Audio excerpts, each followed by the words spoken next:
Welcome friends, एक बार फिर से आप सबका स्वागत है अपने YouTube channel me and my YouTube classes. और आज हम पढ़ेंगे संसद के बारे में, क्योंकि जैसा आपको कंटिन्यू अगर आप इस चैनल पे वीडियो देख रहे हैं तो आपको पता होगा कि संघीय व्यवस्था में जो कार्यपालिका है उसके बारे में जितने भी महत्वपूर्ण क्वेश्चन बन सकते तो वो वीडियो मैंने यहाँ पे अपलोड कर लिए हैं। तो अब हम पढ़ेंगे भारतीय संघीय व्यवस्था के अपने दूसरी महत्वपूर्ण जो टॉपिक है उनके बारे में, संसद। ठीक है ना। तो अब ये देखो यहाँ पे दिया हुआ इंपॉर्टेंट कि अनुच्छेद 79 के अनुसार कहा गया है कि भारतीय संघीय व्यवस्था में एक संसद होगी और वह किनसे मिलकर बनेगी? लोकसभा, राज्यसभा और राष्ट्रपति, इनसे मिलकर भारतीय संसद का निर्माण होता है। और ध्यान रखना है, संसद भारतीय शासन व्यवस्था में संसद है वो बहुत ही महत्वपूर्ण है, क्योंकि इसके द्वारा जो देश की व्यवस्था है वो चलाई जाती है, यानी कानून जो निर्माण होता है वह संसद के माध्यम से होता है। और जितनी भी शासन व्यवस्था है उसमें संसद का महत्वपूर्ण योगदान रहता है। तो अब इसमें हम पढ़ेंगे। सबसे पहले हम स्टार्ट करते हैं राज्यसभा के बारे में। ठीक है ना। तो क्योंकि अपना जो टॉपिक है संसद में, तो संसद में जो महत्वपूर्ण आ रहे हैं कवर, उन सबको एक साथ में हम यहाँ पे कंटिन्यू पढ़ेंगे। तो देखिए कि जैसे मैंने बताया कि संसद का, भारतीय संविधान का कौन सा अनुच्छेद कहता है कि एक संसद का निर्माण मतलब संसद होगी? तो अनुच्छेद 79। अब 79 के बाद क्या आता? 80। तो बस ध्यान रखना है कि अनुच्छेद 80 यानी 80 के अनुसार संविधान में कहा गया है कि राज्यों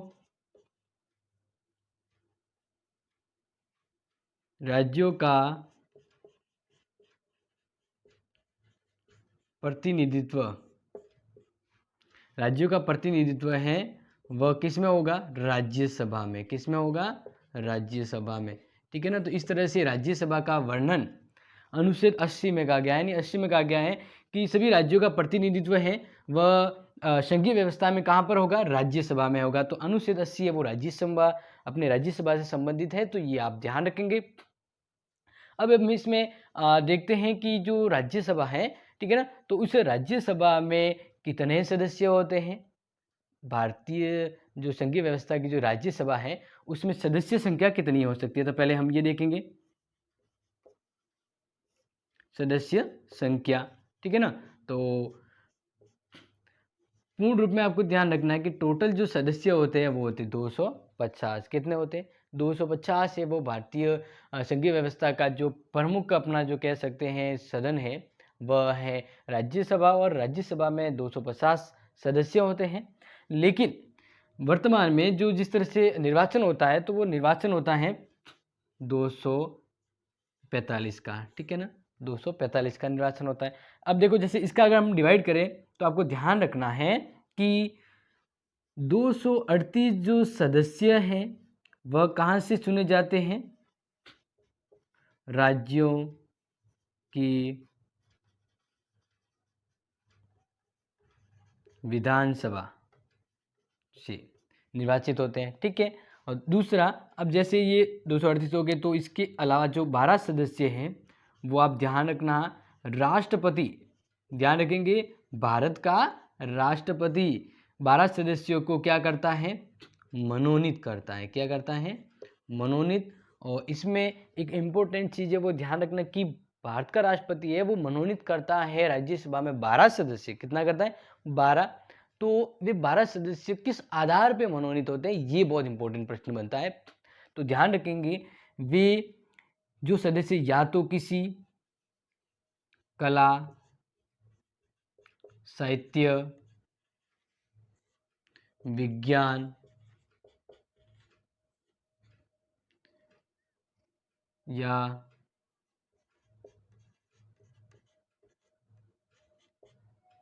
समाज सेवा में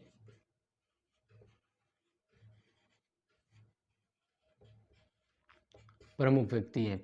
ठीक है ना। तो ध्यान रखना है कि कला, साहित्य, विज्ञान और समाज सेवा के अंतर्गत कुछ महत्वपूर्ण जो व्यक्ति, यानी इस के अंतर्गत ऐसे व्यक्ति जो अपने एक समाज में असाधारण और महत्वपूर्ण कार्य किया है तो उनको राज्यसभा में राष्ट्रपति के द्वारा मनोनीत किया जाता है। जैसे हम कला, साहित्य और विज्ञान की बात करें तो जैसे सचिन तेंदुलकर है, मैरी कॉम है, अब बॉलीवुड रेखा हीरोइन है, वैज्ञानिक अमर्त्य सेन है। तो ऐसे बहुत से महत्वपूर्ण जो सेलिब्रिटीज़ कह सकते हैं, महत्वपूर्ण व्यक्तित्व कह सकते हैं, जिन्होंने अपने क्षेत्र में बहुत अच्छा काम किया है, तो उन क्षेत्रों उन मतलब व्यक्तियों को राष्ट्रपति राज्यसभा में मनोनीत करता है, ठीक है ना? तो ये 12 सदस्य होते हैं, ये आपको ध्यान रखना है। तो अब ये तो हमने टोटल यहाँ पे बता दिया कि 250 में से ये होते हैं, लेकिन अब वर्तमान में जो निर्वाचन जो होता है, तो वो आप यहाँ पे ध्यान रखना है कि वर्तमान में जो होता है तो 12 सदस्य तो पूरे मनोनीत होते हैं। इसके बाद जो बच जाते हैं, ठीक है ना, इसके बाद जो बच गए हैं तो वो सदस्य राज्यों से निर्वाचित होंगे। या आप इसको चीज को ध्यान रखना है।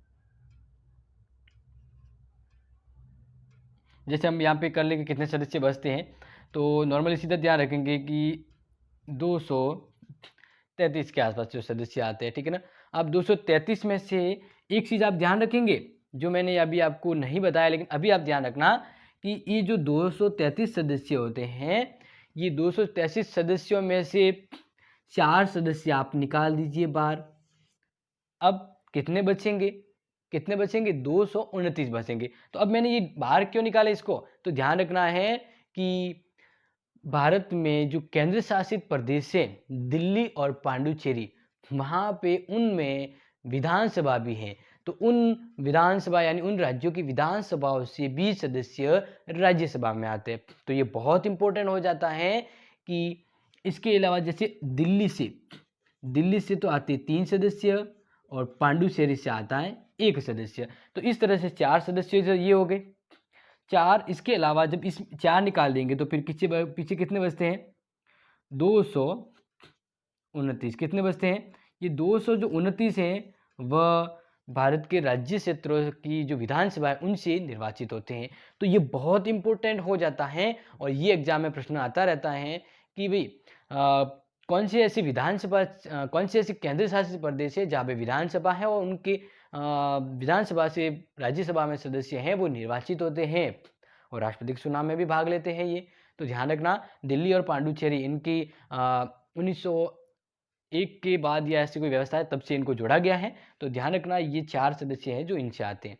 तो इसलिए मैंने इसको यहाँ पे पहले ही कहा था कि एग्जाम की अकॉर्डिंग हम यहाँ पे थोड़ा सा बहुत अच्छे से ढंग से समझेंगे ताकि एग्जाम में इससे बाहर है वो नहीं जाए। आगे देखिए जो मैं आपको बता रहा हूँ, ये तो हमने समझ लिया राज्यसभा के सदस्यों के बारे में, ठीक है। आगे देखिए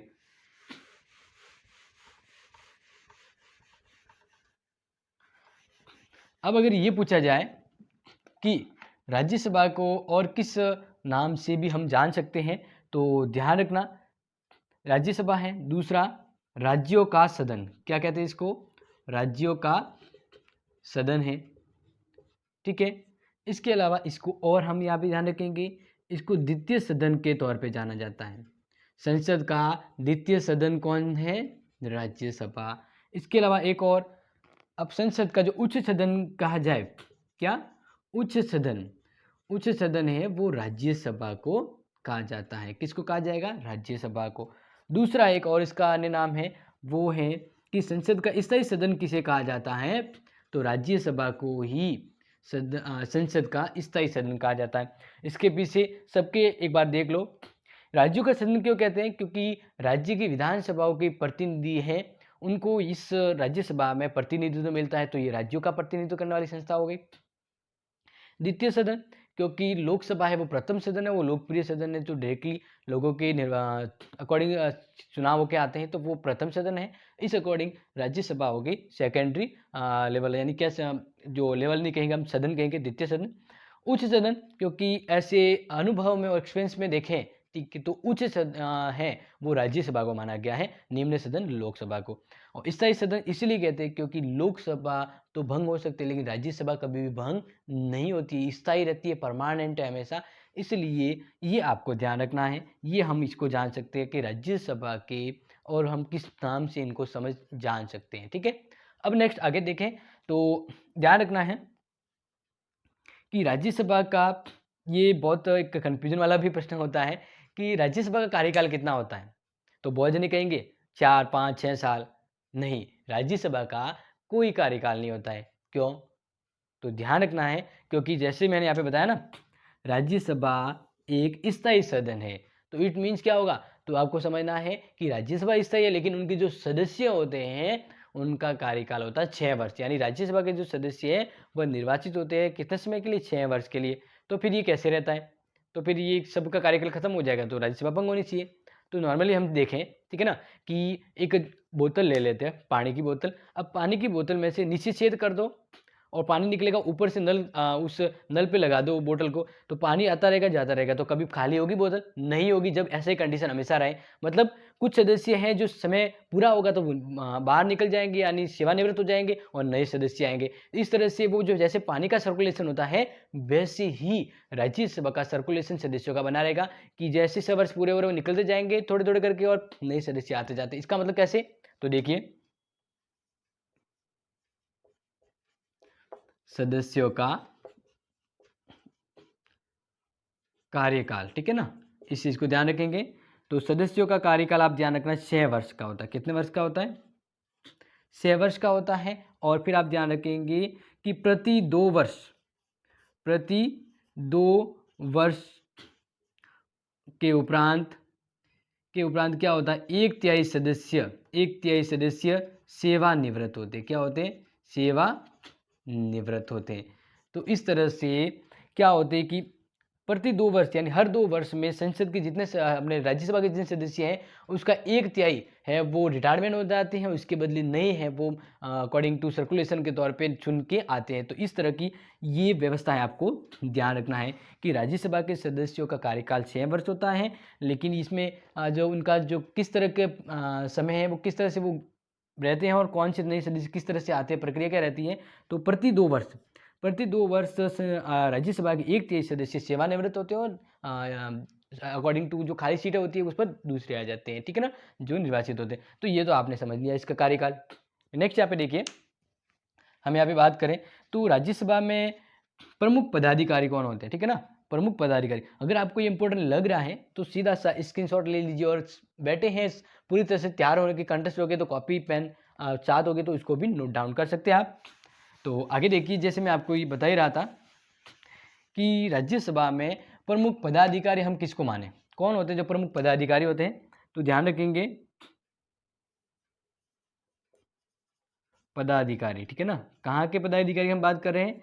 राज्यसभा की, ठीक है ना। तो राज्यसभा के पदाधिकारी में आपको ध्यान रखना है कि राज्यसभा का एक होता है सभापति। क्या होता है? सभापति।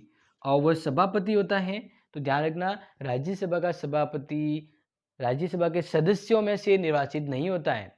प्रश्न आता है, कंफ्यूजन करता है कि राज्यसभा के सदस्य का निर्वाचन कैसे होता है, कैसे चुना जाता है। तो बहुत सारे लोग क्या करते हैं कि राज्यसभा के सदस्यों में से ही लोग अपने में से एक को सभापति चुनेंगे, लेकिन नहीं, ऐसा नहीं होता है, क्योंकि राज्यसभा का जो सभापति होता है ना, वो उस राज्यसभा का सदस्य नहीं होता, वह राष्ट्रपति के उपराष्ट्रपति के तौर पे चुना जाता है, लेकिन उसको कार्यभार एक तरह से राज्यसभा का सभापति बनाया जाता है। तो वो राज्यसभा का सदस्य न होते हुए भी राज्यसभा का सभापति होता है। कौन? उपराष्ट्रपति। तो एक सभापति होता है और वो होता है उपराष्ट्रपति। कौन होता है? तो उपराष्ट्रपति होगा। इट मीन्स आप समझ गए होंगे राज्यसभा का सदस्य नहीं होता। तो फिर तो ध्यान रखना कि उपसभापति होता है ना, वह राज्यसभा का सभापति होता है, और जितने जैसे राज्यसभा में सदस्य हैं उनमें से ही एक है सब अपने में से एक को उपसभापति के तौर पे नियुक्त करते हैं। ये आपको ध्यान रखना है।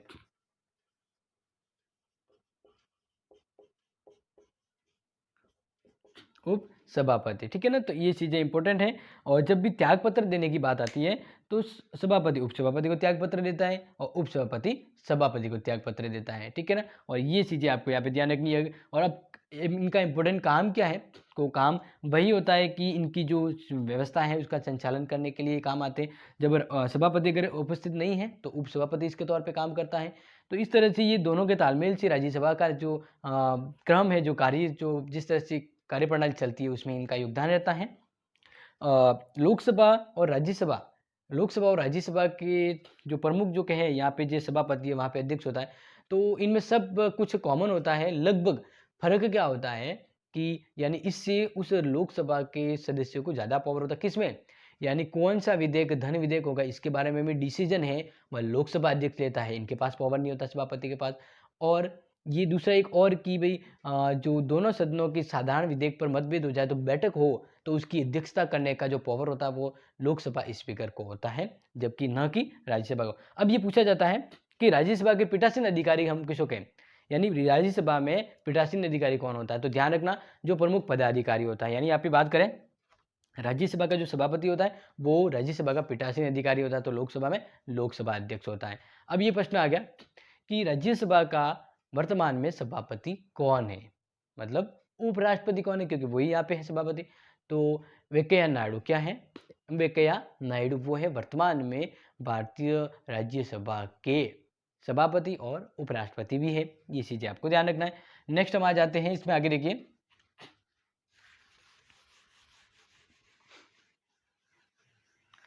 अब ये प्रश्न आ जाता है कि राज्यसभा के सदस्यों का निर्वाचन कैसे होता है, क्योंकि ये तो पता है कि लोकसभा के सदस्यों को जनता के द्वारा प्रत्यक्ष रूप से चुना जाता है, इसलिए इसको लोकप्रिय सदन कहते हैं लोकसभा।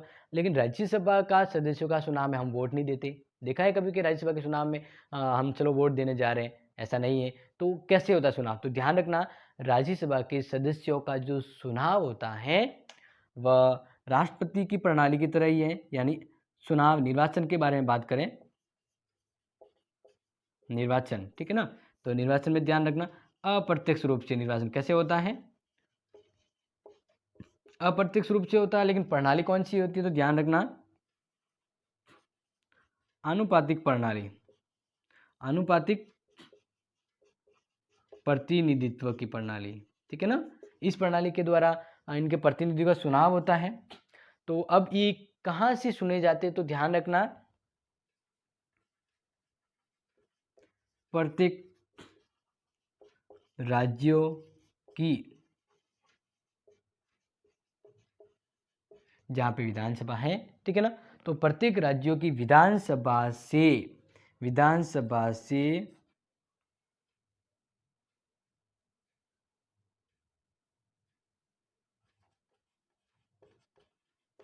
सदस्यों का निर्वाचन होता है, ठीक है ना। ये चीजें आपको यहाँ पे ध्यान रखनी है। राज्यसभा के सदस्यों का निर्वाचन कहाँ से होता है, भारतीय संघ के जो राज्य है उनकी विधानसभाओं से होता है, ठीक है ना। अब एक चीज़ जैसे मैंने बताई थी कि दिल्ली और पांडुचेरी इनमें भी राज्य ये भी है जिनमें केंद्र शासित प्रदेश, लेकिन इनमें भी विधानसभा है और यहाँ से 3 के सदस्य गए और इनसे एक सदस्य का निर्वाचन होता है। ये ध्यान रखना, इसमें ये इम्पोर्टेंट है। अब एक इम्पोर्टेंट है जो मैंने शायद आपको भी बताया नहीं, अब बता देता हूँ। वो ये है कि अगर किसी भी व्यक्ति को राज्यसभा का सदस्य बनना है तो योग्यता क्या होनी चाहिए।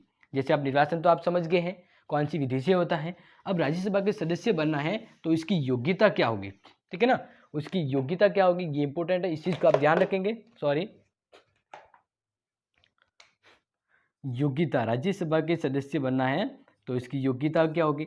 तो योग्यता वैसे आप सबको नॉर्मली पता ही होता है कि वह भारत का नागरिक होना चाहिए, किसी भी लाभ के पद पर नहीं होना चाहिए और वह संसद का सदस्य बने उसकी योग्यता होनी चाहिए और साथ ही साथ पागल या दिवालिया घोषित नहीं होना चाहिए या कोई बहुत ही आक्रामक या संदिग्ध अपराध में वो लिप्त नहीं होना चाहिए। ये तो नॉर्मल सब होती है, लेकिन जो डिफरेंसेज है जो आपको ध्यान रखना है, क्योंकि ये जो मैंने चीज़ बताई है वह सब में कॉमन होती है, लेकिन अब फर्क क्या है, तो सब बस एक आप इंपॉर्टेंट बात ध्यान रखिए कि वो भारत का नागरिक होता, चलो ये तो है ही, भारत का नागरिक हो,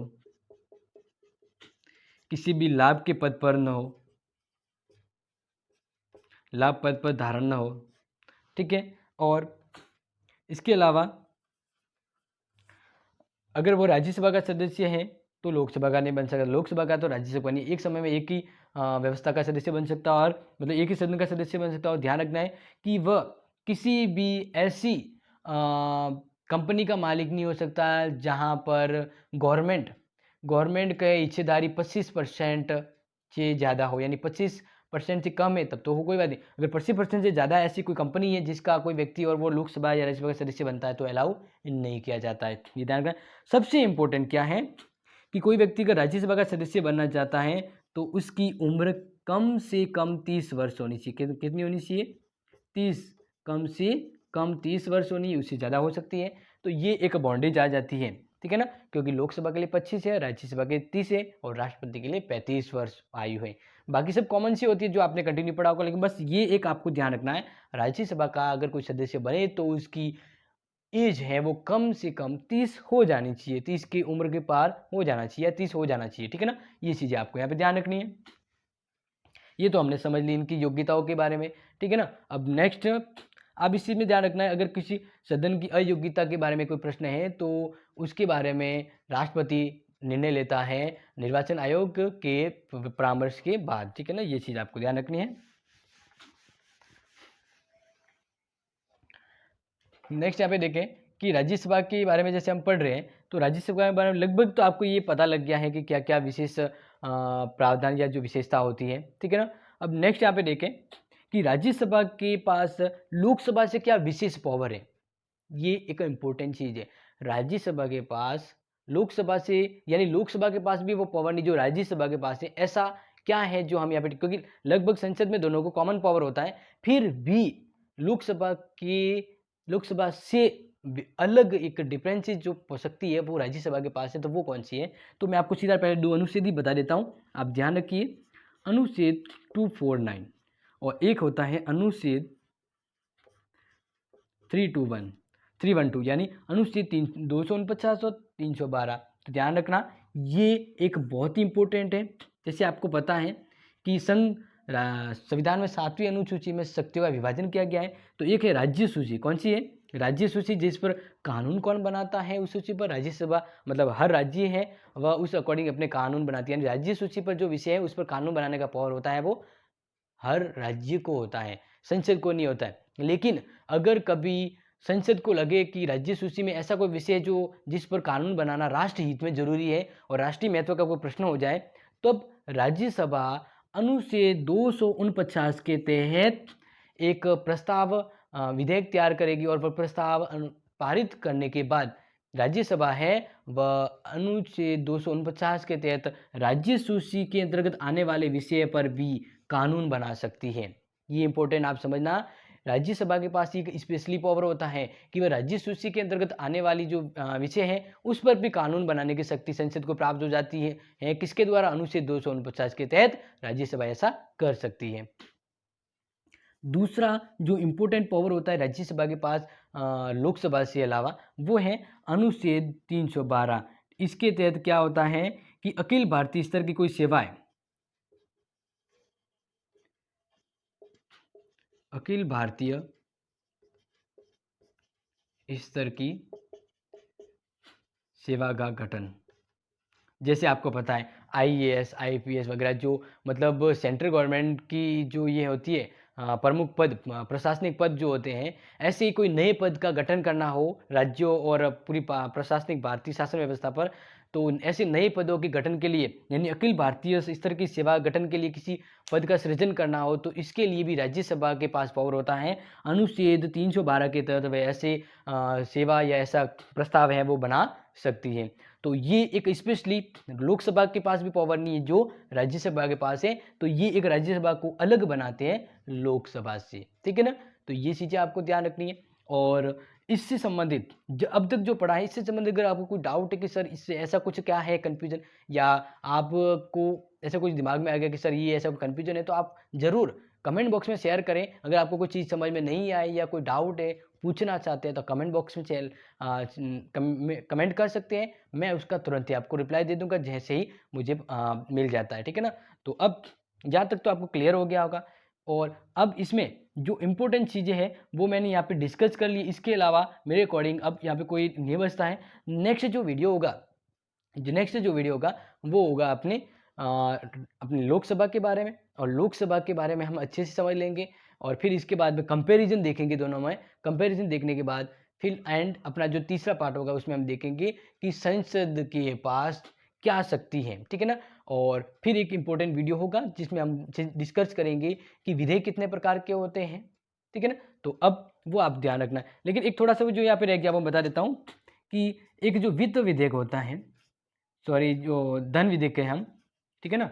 तो धन विधेयक पर क्या है कि लोकसभा को ज़्यादा पावर प्राप्त है, लेकिन राज्यसभा है उसको सिर्फ विलंबकारी पावर प्राप्त है। यानी जो धन विधेयक है उसके ऊपर एकाधिकार राज्यसभा को होता है, लेकिन वो वहाँ से पास होने के बाद राज्यसभा में आता है, तो राज्यसभा उसे सिर्फ 14 दिन तक अपने पास रोक सकती है और 14 दिन के अंतर्गत उसको पास करना होता है, अन्यथा वह स्वतः ही पारित माना जाता है। अगर ये संशोधन कुछ सुझाव दे तो वो माना नहीं माना लोकसभा के ऊपर डिपेंड करता है। तो यहाँ पे इसको ये इतना ही पावर प्राप्त होता है, ये आप ध्यान रखेंगे।